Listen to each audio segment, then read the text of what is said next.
दोस्तों अगर आप एक किसान हैं और दोस्तों यहाँ पर जिन किसानों ने फसल बीमा का यहाँ पर भुगतान किया हुआ है तो यहाँ पर अपने प्रति हेक्टेयर कितने रुपए मिलेंगे और दोस्तों यहाँ पर फसल बीमा से संबंधित यानी क्रॉप इंश्योरेंस से रिलेटेड यहाँ पर किसानों के लिए एक बड़ी खबर निकल के आ रही है जो दोस्तों इस वीडियो में हम जानेंगे। तो चलिए क्या है सारी खबर यहाँ पर हम जानते हैं। जैसे कि यहाँ पर आप देख सकते हैं फसल बीमा किसानों के लिए एक बहुत ही बड़ा सुरक्षा कवच है।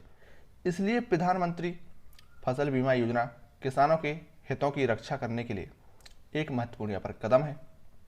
यह योजना किसानों की आमदनी को सुरक्षित करती है और प्राकृतिक आपदाओं से होने वाले नुकसान से भी यहाँ पर बचाती है। दोस्तों आपको बता दें कि सबसे पहले तो यहाँ पर जो योजना है इसका प्रमुख उद्देश्य क्या है वो आप जानेंगे। प्रधानमंत्री फसल बीमा योजना का मुख्य उद्देश्य किसानों की फसलों को बीमा सुरक्षा प्रदान करना है। यह योजना खरीफ और रबी दोनों मौसमों की फसलों को यहाँ पर आप देखेंगे कवर करती है, देख सकते हैं। और वहीं साथ ही दोस्तों मौसम, सूखा, बाढ़ आदि जैसी प्राकृतिक आपदाएं जो होती हैं तो प्राकृतिक आपदाओं के कारण होने वाले फसल नुकसान के लिए भी यहाँ पर जो मुआवजा है वो यहाँ पर देती हैं।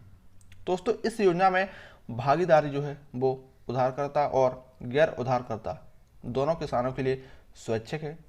साथ ही जो किसान पट्टे पर खेती करते हैं वे भी इस योजना का जो लाभ है वो यहाँ पर उठा सकते हैं।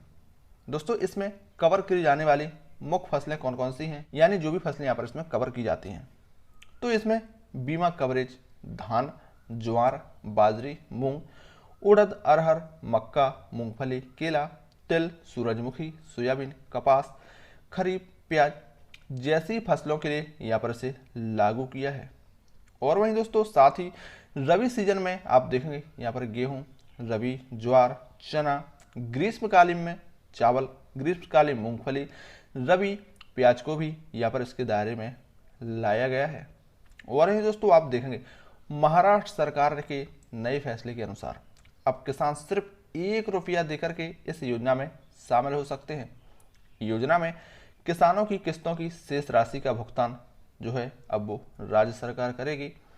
इससे पहले यहाँ पर किसानों को खरीफ सीजन के लिए बीमा राशि का 2%, रबी सीजन के लिए 1.5% और नकदी फसलों के लिए बीमा राशि का 5% प्रीमियम जो है वो यहाँ पर देना पड़ता था। दोस्तों यहाँ पर इसकी आवेदन प्रक्रिया क्या रहेगी वो आप समझिएगा।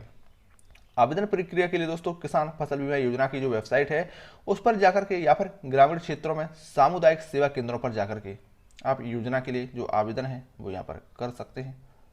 और वहीं दोस्तों पिछले साल सितंबर और अक्टूबर में हुई भारी बारिश और बाढ़ के कारण किसानों की फसलों को व्यापक नुकसान हुआ था। इस नुकसान की भरपाई के तौर पर इसके तहत किसानों को 13,600 रुपये का आप देखेंगे मुआवजा जो है वो यहाँ पर दिया जाएगा। करीब 10 जिलों के प्रभावित किसानों को 3 हेक्टेयर की सीमा में 13,600 रुपये प्रति हेक्टेयर मुआवजा जो है वो यहाँ पर दिया जाएगा। और वहीं 10 जिलों के प्रभावित किसानों को 3 हेक्टेयर की सीमा में 13,600 रुपये प्रति हेक्टेयर मुआवजा जो है वो यहाँ पर दिया जाएगा। इसके साथ ही दोस्तों यहाँ पर आप देखेंगे सरकार के इस नए फैसले से किसानों पर कोई आर्थिक बोझ नहीं पड़ेगा और वे फसल बीमा योजना का लाभ भी यहाँ पर उठा सकेंगे। किसानों को इस अवसर का पूरा लाभ उठाना चाहिए और अपनी फसलों का बीमा जो है वो यहाँ पर कराना चाहिए।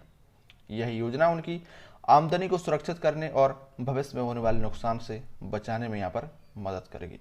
दोस्तों घर बैठे रोजाना ऐसी नई नई जानकारियों के लिए अभी चैनल को सब्सक्राइब करें और हमसे जरूर जुड़ें। चलिए मिलते हैं नेक्स्ट वीडियो में किसी नई जानकारी के साथ, तब तक के लिए थैंक यू।